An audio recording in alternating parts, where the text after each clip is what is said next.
Shalom, shalom à tous, bonjour, bonjour frères et sœurs, shalom, shalom à vous. Shalom. Alors le thème aujourd'hui qu'on va voir, le thème c'est le temps des nations. Le temps des nations. On va expliquer, on va comprendre. Qu'est-ce que le temps des nations? C'est quoi le temps des nations? On va aller en Ézéchiel chapitre 10. Prendre la parole. Livre d'Ézéchiel.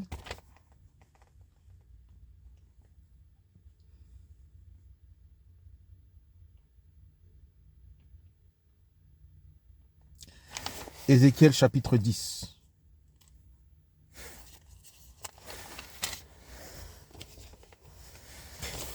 Alors on va pas lire tout le chapitre, on va expliquer. Je regardais, voici sur le firmament au-dessus de la tête des chérubins, comme une pierre de saphir, comme l'aspect d'une ressemblance de trône qui se voyait au-dessus d'eux. On parla à l'homme vêtu de lin et on lui dit, va, entre les roues sous les chérubins et remplis tes poignées de chardon de feu d'entre les chérubins et jette-les sur la ville. Le feu.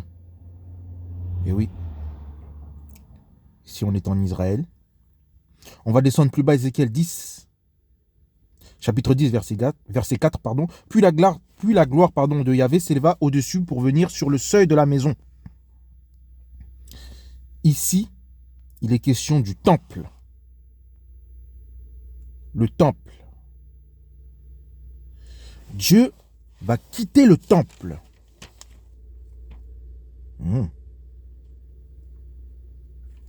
Il va quitter le temple. Il ne va plus habiter dans le temple pour venir sur le seuil de la maison. Alors, la maison fut remplie d'une nuée et le parvis fut rempli de la splendeur de la gloire de Yahvé. Il quitte le temple de Jérusalem. On descend plus bas. Ézéchiel 10, verset 8. On voyait des chérubins, une forme d'humain sous leurs ailes. Je regardais, voici 4 roues près des chérubins. Une roue à côté d'un chérubin et une roue à côté d'un autre chérubin. On descend plus bas, on ne va pas lire tout le chapitre. Ézéchiel 10, verset 14. Chacun avait 4 faces. Les faces de l'un étaient les faces de chérubin, les faces du second, les faces d'humain, pour le troisième, des faces de l'homme, pour le quatrième, des faces d'aigle. Puis les chérubins s'élevèrent, c'étaient les vivants que j'avais vus près du fleuve de Kédar. Quand les chérubins allaient, les roues aussi allaient à côté d'eux. Quand les chérubins levaient leurs ailes pour s'élever de la terre, les roues ne se détournaient pas d'eux.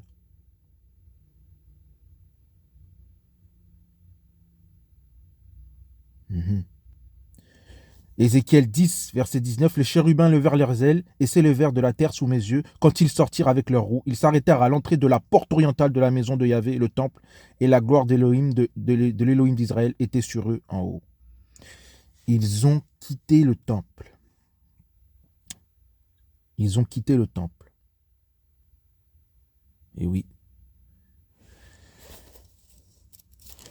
Ici, on voit que le Seigneur Yeshua Mashiach quitte le temple à cause des péchés des enfants d'Israël. Comme je dis toujours, toute religion est une fausse religion. Il n'y a qu'une seule véritable religion, c'est la religion juive. Dieu est en alliance encore au jour d'aujourd'hui avec Israël. C'est comme ça. Il est en alliance avec la terre, comme on peut le voir là, mais avant tout, il est aussi en alliance avec les hommes. L'alliance continue au jour d'aujourd'hui, au travers du Seigneur Yeshua Mashiach. Et là, il faut savoir que les temps, dans le monde spirituel, les temps, Dieu fixe les temps et regarde Israël. Pour avoir des signes, il faut qu'on regarde la terre sainte, c'est-à-dire Israël. À la base,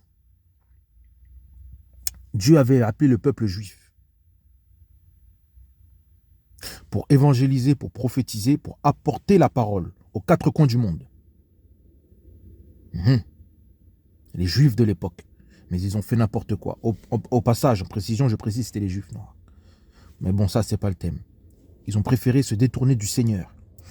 Ces Juifs-là, à l'époque, ont commis tellement de péchés que le Seigneur va quitter le monde. Dieu n'a pas changé, sa parole ne change pas.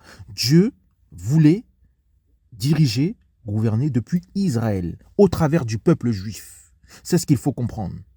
Mais les Juifs, ils ont fait n'importe quoi. Alors, ils quittent le temple. C'est ainsi qu'à ce moment-là, en Ézéchiel, va démarrer le temps des nations.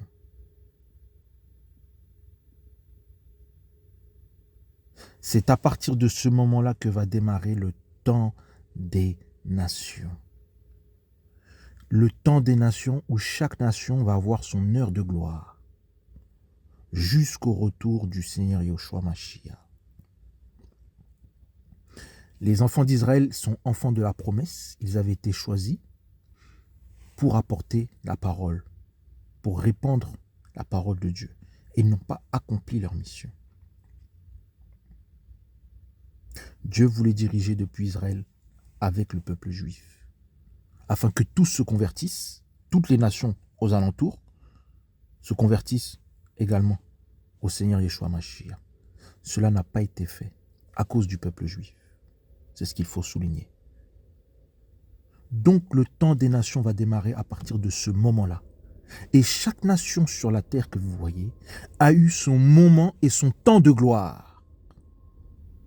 Je dis bien chaque nation sur la terre a eu son moment et son temps de gloire. Les Africains autrefois ont eu leur temps de gloire. Eh oui. Notamment à cette époque. Chaque nation, c'est ça le temps des nations. C'est-à-dire que Dieu va permettre aux hommes de diriger, de gouverner. C'est pour ça qu'il y a des gens qui prient mais ils ne comprennent pas. Le monde ne changera pas. Le monde va empirer. Ce sont les hommes qui dirigent. Dieu permet aux hommes de diriger.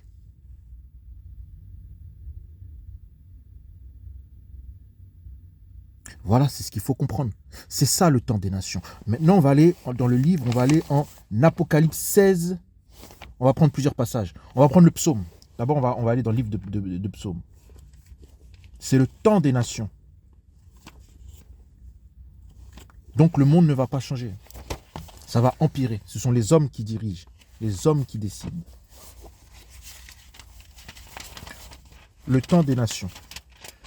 Psaume 2. On va prendre le psaume 2. Pourquoi cette agitation parmi les nations? Ces vains complots parmi les peuples. Les nations et les peuples. Il n'y a que 2 peuples sur la terre, mais plusieurs nations. Les rois de la terre se présentent et les princes se concertent ensemble contre Yahvé et contre son Mashiach. Brisons leurs liens, brisons leurs liens, jetons loin de nous leurs chaînes. Celui qui habite dans les cieux se rit d'eux, Adonai se moque d'eux. Il leur parle avec colère et sa fureur les terrifie. C'est moi qui les ai oints c'est moi qui ai oint mon roi sur Sion, la montagne de ma sainteté. Pourquoi cette agitation? Ici, on peut voir que toutes les nations s'agitent contre une seule personne, le maître, le Seigneur Yoshua Mashiach. Il y a certaines sphères dans lesquelles vous rentrez, notamment la politique, et voilà. Vous êtes amené à faire certaines choses. Et toutes les nations s'agitent contre le Seigneur Yeshua Mashiach. Ici, on peut voir aussi, ça nous annonce aussi la mise en place d'un gouvernement mondial. Il faut savoir que le gouvernement mondial, c'est pas qui aura lieu à la fin des temps, parce que nous ne sommes pas encore à la fin des temps, a déjà été fait. Ils ont déjà essayé de le faire plusieurs fois, notamment sous le temps d'Abraham, avec la tour de Babel. Et les hommes parlaient une seule langue. Les nations se sont toujours dirigées, liguées contre le Seigneur Yoshua Mashiach. On vit dans un monde terrible, avec des choses difficiles. Ce n'est pas le fruit, parce que c'est pas une pomme qu'Adam et Ève ont mangé, qui ont fait que l'humanité bascule dans cet état-là. C'était un fruit déjà qui était agréable, mais ce n'est pas que ça. C'est l'homme qui s'est détourné de Dieu. L'homme s'est détourné de Dieu et il a augmenté dans le péché. C'est ça qui fait que, c'est ce qui fait qu'on vit dans un monde comme ça. C'est-à-dire que les hommes se sont détournés de Dieu. Ce n'est pas que le fruit seulement, non. Le fruit, c'est juste le commencement. Et chaque pays, chaque nation va connaître son temps de gloire. Pour connaître son temps de gloire, mes amis, je vais vous le dire sincèrement, clairement, il n'y a qu'une seule solution pour bâtir un empire. C'est de faire couler le sang. C'est de faire couler le sang. Pour bâtir un empire, il faut faire couler du sang.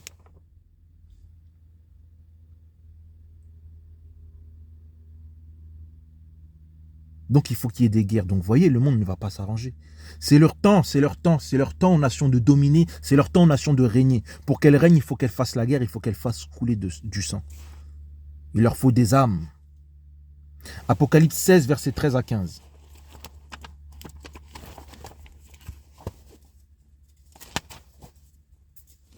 On va aller dans le livre d'Apocalypse. C'est le temps des nations,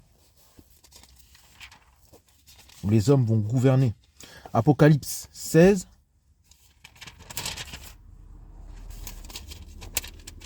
versets 13 à 15.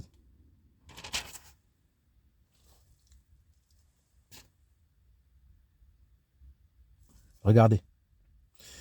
Apocalypse 16, versets 13 à 15. Et je vis sortir de la gueule du dragon et de la gueule de la bête et de la bouche du faux prophète 3 esprits impurs semblables à des grenouilles. Ok. Car ce sont des esprits de démons qui produisent des signes. Ah. Regardez. Et qui vont vers les rois de la terre et de toute la terre habitée, afin de les rassembler pour la guerre du grand jour d'Élohim Tout-Puissant.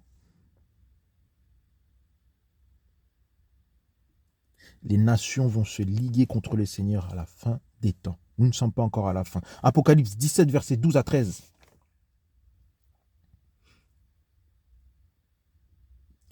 Et là, ici, il est question du gouvernement mondial à la fin des temps.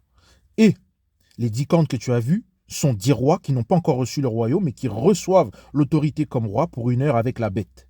Ceux-ci ont un même avis et ils donneront leur puissance et leur autorité à la bête.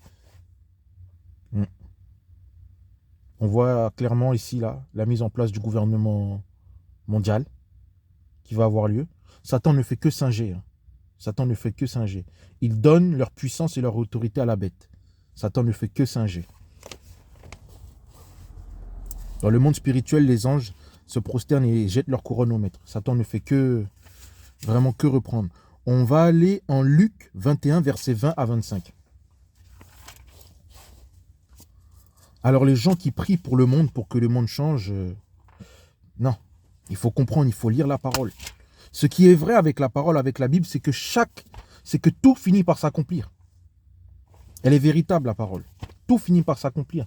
C'est le temps des nations. Ce n'est pas la fin du monde. Et on se dirige vers la fin des temps. Vraiment au bout. Mais pour l'instant, c'est le temps des nations. On va aller en Luc. Luc, le livre de Luc.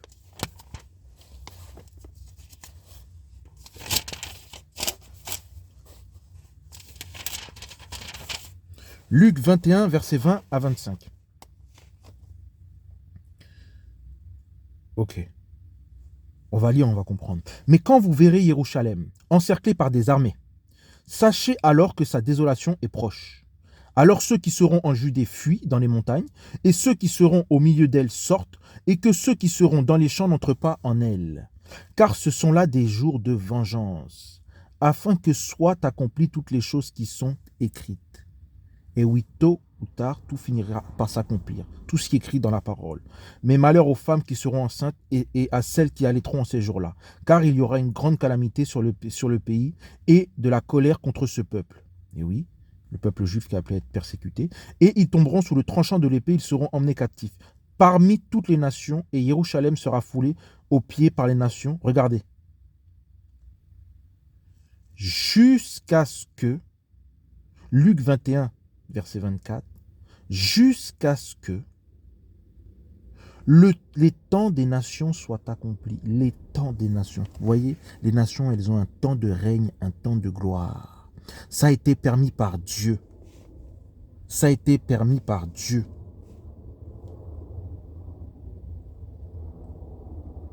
Ça a été permis par Dieu. C'est le temps des nations. Jusqu'à ce que Israël soit encerclé. Ce sera pendant la grande tribulation, vous voyez. C'est ce que la parole nous dit. Il le faut parmi toutes les nations. Et Jérusalem, regardez, sera foulé aux pieds par les nations jusqu'à ce que les temps des nations, c'est leur temps, elles règnent. Donc elles vont faire le mal. Le mal va augmenter. Nous ne sommes pas encore à la fin. Non, nous ne sommes pas déjà nous ne sommes pas à la fin du monde, déjà. Nous nous dirigeons vers la fin des temps des nations. Nous sommes durant les temps des nations. Toutes les nations n'ont pas encore accompli tout ce qu'elles devaient faire, c'est-à-dire faire augmenter le péché, les crimes, la guerre, la méchanceté. Eh oui, Daniel 7, verset 12. Le monde ne changera pas. Le monde ne changera pas. Ceux qui prient pour le monde ne lisent pas bien la parole. On prie pour les gens, pour que les gens se repentent, pour qu'ils donnent leur vie, pour changer le cœur des hommes. Mais le monde, lui, ne changera pas. Daniel 7. Daniel 7, verset 12. Daniel 7. Oui, on va commencer.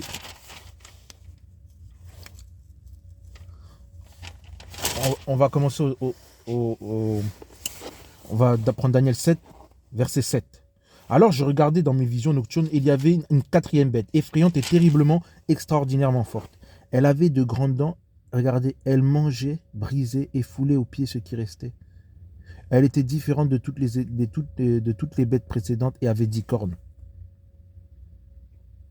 Nous sommes sous l'Empire romain qui a été rebâti autrement, qui a une autre dénomination, c'est l'Union européenne.